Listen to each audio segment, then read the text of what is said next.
यहाँ पर किसी का प्रश्न आया था, जो ग्रह हैं नवग्रह, तो इनके अनुसार कोई कहता राहु का प्रकोप है, कोई कहता किसी का प्रकोप है। इस तरीके की बातें चल करके कार्य होते हैं, बताते हैं कि भाई ऐसा कर लो वैसा कर लो, इधर उधर भटकते भी हैं और पता नहीं क्या क्या करते हैं। ये ग्रह क्या है और कैसी स्थिति, कैसे क्या सब कुछ होता है, मैं थोड़ा सा अपनी बुद्धि के अनुसार बताऊंगा।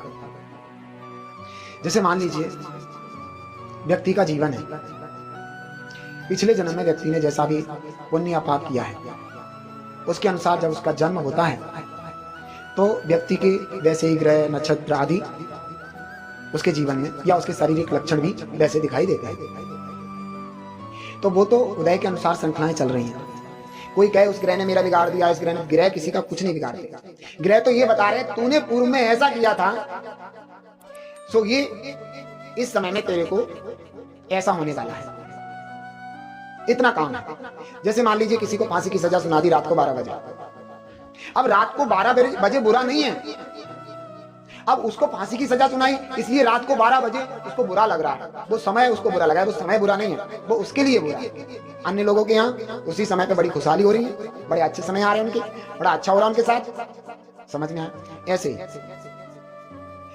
उस समय इस जीव के साथ क्या क्या होने वाला है ये उसके ग्रह बताते हैं। अब क्या करना चाहिए?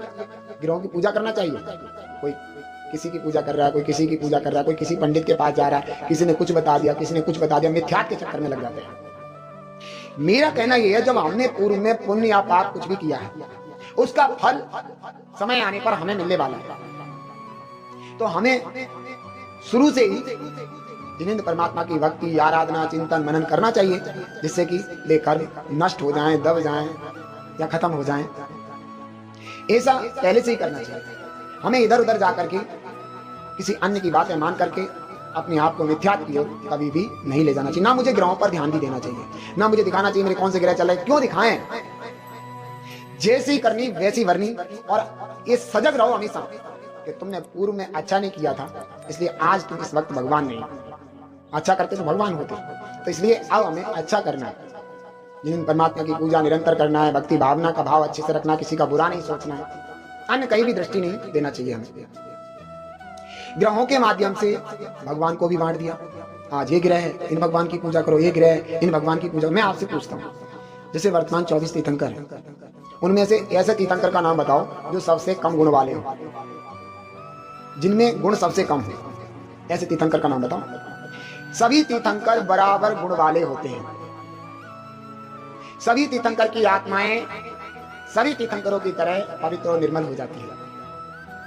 फिर कौन से तीर्थंकर कम है और कौन से भारी है? किसी भी तीर्थंकर की भक्ति आराधना कीजिए, किसी भी तीर्थंकर की भक्ति आराधना करने से कर्म डाउन होंगे और आपको पिछले भाव में जो बांध रखा है कर्म, वो नष्ट होंगे, डाउन होंगे और आपका जीवन अच्छा बन जाएगा। आप उन पाप कर्मों के उदय से बच सकते हैं, ना कि इधर उधर जाकर के धक्के खाने से, ना कि पीर पराए पंद्रे और भी जगह ऐसे काम करने से आपको स्वस्थता और निर्मलता मिलने वाली नहीं है।